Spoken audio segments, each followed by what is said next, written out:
There is the bell, and that means soccer is in session. What is up, everybody? My name is Madison Crews, and we are back for another episode. Now, to give you guys a bit of an update as to when soccer is in session is going to be posted on our website, it is going to be every Wednesday and Thursday. We're splitting up the boys and the girls show because we want to give each of them their time to shine. We don't want to compile it all together and it all be, all jumbled up and everything. So we're going to split it up, and depending on if it'll be girls Wednesday or boys Thursday or vice versa, that's going to depend on scheduling and everything like that. But for right now, you're going to be getting the boys episode tonight, so that's a lot of fun. Very excited for this one. We're going to use it as kind of a preview for what's coming up, as well as a recap of what happened last night. But before I get into the recap, here is a word from our sponsor at Kaiser Permanente. Soccer is in Session is presented by Kaiser Permanente. Live well and thrive. Let Kaiser Permanente take care of the rest. Alrighty, so let's go ahead and get into it. So last night, me and John were calling the games for Peachtree Ridge versus Parkview at Parkview for both the boys and the girls.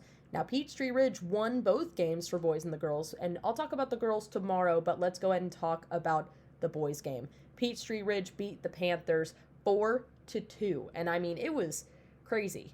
6-goal game. It was nuts. It was crazy.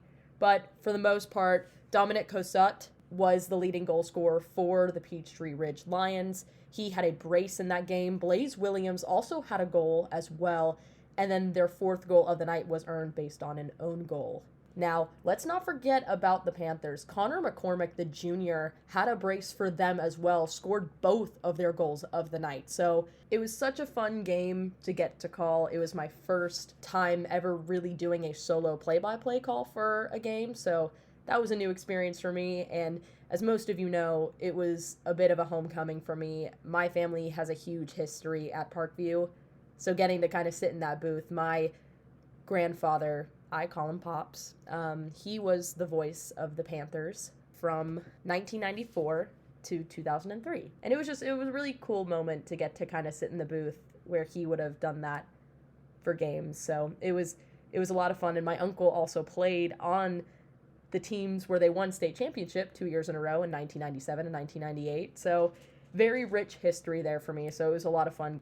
And on top of that, it was a great way to kick off our high school season here on SDH. So that was a lot of fun. I was so happy I got to be a part of the first doubleheader game that we do here. So I'm excited to keep it going. It's a lot of fun. I'm looking forward to all the other games we got going on this season. Now, after the 4-2 win for Peachtree Ridge, I got the chance to talk to head coach Ryan Sutton about his thoughts on the match, some key players from their side who had a phenomenal performance, and some special news involving number 26, Alex Hansen, who is a senior. And I'm not going to spoil that surprise for you. I will let you listen to Coach Sutton talk a bit about that for you. So here it is. All right, so Coach Sutton, first of all, let me ask you about how proud are you of your guys today in this match? I'm really proud, especially because, Parkview has got such a rich history in soccer, and I have tons of respect for their program, and Coach Kleineck, me and him are good buddies, and it's always a battle. And just coming across the county, there's nobody in Gwinnett County that's not a good team, especially, on the boys' side. So anytime we can come first game of the year and get a result, a 2-goal win, it's big. And we are very thankful, and it's first game of the season, but we know we got a lot to build on, but we're very excited about getting that first result, first game kind of under your belts. Absolutely, and I don't know if you remember, but last season you started off the season with Parkview at your home, and they beat you 2-0. Was this kind of a bit of a turn of events for you guys? Did you guys have this? Did you guys know this coming into it, and was that something you talked to them about and that motivation? To be honest, no. We kind of just went with what we knew. We knew, the clientele that we have this year are guys. We have 24 players, which is the most I've kept in a long time. We have a lot of talent, and it's very equal. Like we're not top to bottom. We have a lot of talent, and we know that we can compete with anybody. And we honestly don't look back at past years and try to compare. And all right, these guys beat us, or we beat them. We got to go back. We kind of just play it year to year, and it's really game to game. Like I was telling them, our season's long, and this doesn't mean much. This is a non-region game. It's a good start for us. But it's overall not. It's important for the psyche and building. and going forward. I want to talk about Rodriguez Alvarez, who's a great part of your team tonight, set up a lot of great chances for your guys. How impactful has he been for your side? Manuel's a senior. He's a talented player, and he's actually, which he doesn't like right now, but he's a team player. He's one of our best attacking players. But we've just based on who we have right now, we've had some guys out with some injuries, and we haven't been at full strength yet. But we've had to push him kind of in the back. But he's got so much skill. He goes back there in the back and kind of settles down our back line. Our back line is physical; they're fast. But skill kind of breaks down a little bit with those defenders. And Manuel kind of puts a calm back there because he's such a good attacking player. So I know at some point we're going to get him up a little bit more on the wing and get him in the attack because he wants to put the ball in the back of the net. But he's a special player, super talented. He's calm on the ball, and we're excited to see what he's going to do this year. My last question for you, Coach. You mentioned in that huddle that Alex Hansen just got a football kicking scholarship. Talk to me a bit about that. Yeah, Alex has played soccer his whole life. Him and his mom talked to me maybe his freshman year after our soccer banquet, and like, Alex really wants to kick football. He's got a big leg, but he's never done it before. And a couple years went by, and he never did it. He was just a soccer guy. He played year-round soccer, and he was like, all right, I think I'm going to try it. So last spring he went out. So he played his senior season for us, and he earned a kicking scholarship. Had a couple offers from some different schools, and now he's going to be going to school and playing football and kicking. And you could see based on how it's kind of a funny story. You know, he takes a lot of our goal kicks because he can switch the field, and it really takes the pressure off our back line. But we had a free kick like 30 yards out, and I told my other guys that normally take it, let Alex take it, and they were like, "Why, Coach? Like we're the guys that score." And I was like, "Just trust me." And he slammed that one. The keeper made a great save, but I was like, he's got such a big leg on him. We're excited about him. We're gonna celebrate him tomorrow when he signs for sure. Gosh, when he told me that, that's so cool. That's so cool to hear. Thank you again to Coach Sutton for taking the time to talk to me after that match, and I just really appreciate it. And thank you for sharing that piece of information with me as well. That's a really special moment, and I just want to say thank you for that. And we wish Alex a good luck when he goes to college to kick for a college football team. That's going to be a lot of fun to watch. It'll be nice knowing a familiar face depending on where he ends up going for that. Now let's go ahead and get into the preview for Friday's SDH game of the week, which will be Roswell at River Ridge. Me and John will be there to call the match. John will be calling the boys. I will be calling the girls. It's going to be a lot of fun. Another doubleheader matchup for you guys. But let's go ahead and look into what we can expect from this matchup from both sides. Now, Roswell has already played a match. They played today versus Milton, where they lost 0-2. So they'll be looking for their first win of the season coming in to the game against River Ridge Friday. So they will definitely have some fight in them to secure a win. Now for River Ridge, it's a little bit of the opposite side. They actually won their opening match of the season versus Chattahoochee, where they won 2-0. So it's going to be a bit of like a yin and yang situation going into Friday for the boys' side. So that's going to be a lot of fun. I'm really excited about that matchup. It's going to be a great double header too. I'm excited to watch both games. It's going to be a lot of fun. A lot of soccer, and it's what I love. So this is perfect for me, you know? And just as a reminder before I get into the preview for next week's games that we have going on here on SDH, just as a reminder, that will be Roswell at River Ridge. The girls' game will start at 6 p.m. It'll be here on our network. It will be either on Spreaker or it will be on our Twitch, YouTube, Twitter, wherever you want to listen and watch. We'll be live streaming that game. And then right after that, supposedly it's going to start at 8, but depending on how things change with the time and everything, it'll definitely be 30 minutes after the girls' game. So make sure you guys tune into that. Same thing wherever you want to stream your podcast, wherever you want to watch it live, make sure you guys tune in. Now looking way ahead to next Tuesday for our Tuesday night throwdown here on SDH, where McIntosh will face off against Clarkston. That game's going to be a lot of fun. And the reason I'm bringing this up is because Jason Longshore had the chance to talk to head coach Bunky Colvin about his team's preparation and expectations for the 2024 season. Kind of looking back at last year and just reflecting on it, how does last year getting as far as you guys did in the state, but I know it was shorter than your expectations. How does that help you as you prepare for 24? I've worked harder this off season than I've worked in about 10 years. I have studied more, evaluated more, compiled more,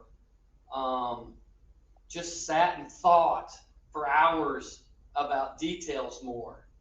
I've been more organized, more committed, and I think a lot of that is because the margins are getting so narrow. You know, we were shut out one time last year. We lost. The day we lost. The margins are so thin, if you have an off night, you're out in the playoffs. And so I think that's part of it.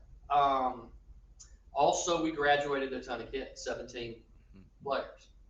And we'll have a good team this year, but we will be a completely different team. You know, the last couple of 3 years, we've been very much a possession, very highly skilled group. We didn't have much physicality or much speed. We were good in the air, but in terms of in our central midfield, you know, we weren't going to win a lot of balls off of you unless we were organized and those kinds of things. And then I look at this year's team, and it's the opposite. We've got some incredible athletes. Not completely opposite. We'll still be good in possession, but we'll stretch the field. We'll play a very different style than we've played in the past. You know, our wingbacks can go box to box. You know, we've got good size and speed, you know, in our 9 and our 10 and so we're just going to look so different. And I don't know, I'm really, really excited about it because we're going to get to play a different style, a different way. And so, you know, this year I've just been a lot more prep, you know, getting me to the place where I think I need to be, and kind of getting those players in the right frame of mind on what we're going to do. And so the other thing is I went out and I've tried to play a really good schedule. You know, we're playing Clarkston the very first game right out of the, you know, preseason, and we're going to scrimmage Walton in the scrimmage game. You know, we're going to Dalton, you know. So I think we're putting ourselves in a position too where no matter what situations arise in the playoffs, we will have been in that situation before. So that's kind of been my approach, and I'm really excited about it. This is a very coachable group, a very excited group, and we literally have a group for the first time in a long time that hasn't won a state championship. And so they're a hungry group.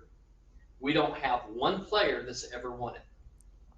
It's because the last 2 years we haven't done it. So I see a hungrier group, you know. I don't know how Nick Saban does it. No matter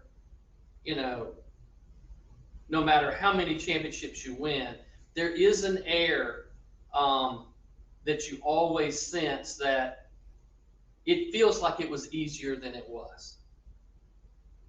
So coming off a state championship year, the next year is always a little bit of because it always feels like it was easier than it was.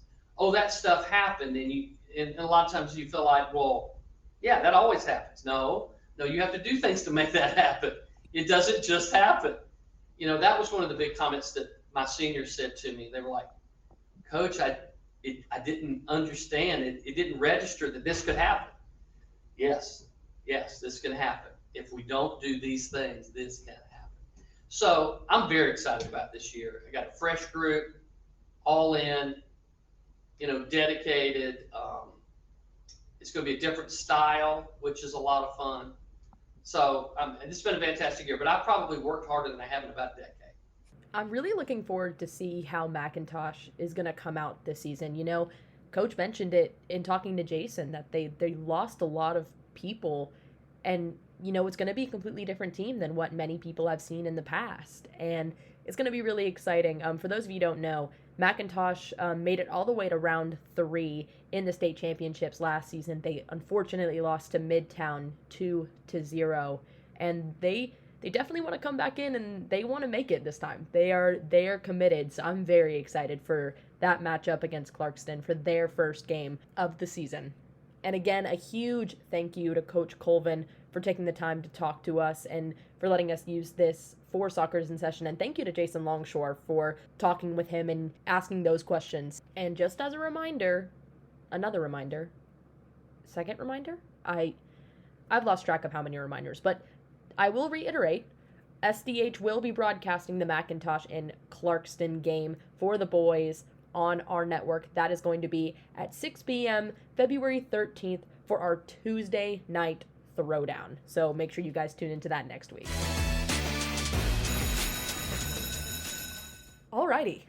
I threw a lot at you guys for this episode, and I'm sorry, but there was so much to talk about. There was so much to bring up, so much to talk about, and just a lot of exciting things that are going to be happening. So it's a lot of fun. I'm very excited to start the high school season. It's going to be so fun getting to call all these games, getting to be at these games, getting to bring them to you guys. It's so fun. So before I close it out, another word from our sponsor at Kaiser Permanente. Soccer is in Session is presented by Kaiser Permanente. Live well and thrive. Let Kaiser Permanente take care of the rest. All right, guys, thank you so much for checking us out, and come back tomorrow for another episode. It will be more featured on the girls leading up to Friday's match against Roswell at River Ridge, and we'll give you guys a bit more of an update and a couple of words from different coaches about that. So make sure you guys come in tomorrow to check that out. And be sure to subscribe to Soccer Down Here wherever you get your podcast. You can catch it there. You can also listen for free on the Soccer Down Here app, and you can download that in your app store. You can also check us out at soccerdownhere.net. And thank you so much for hanging out, guys. I will see you all tomorrow.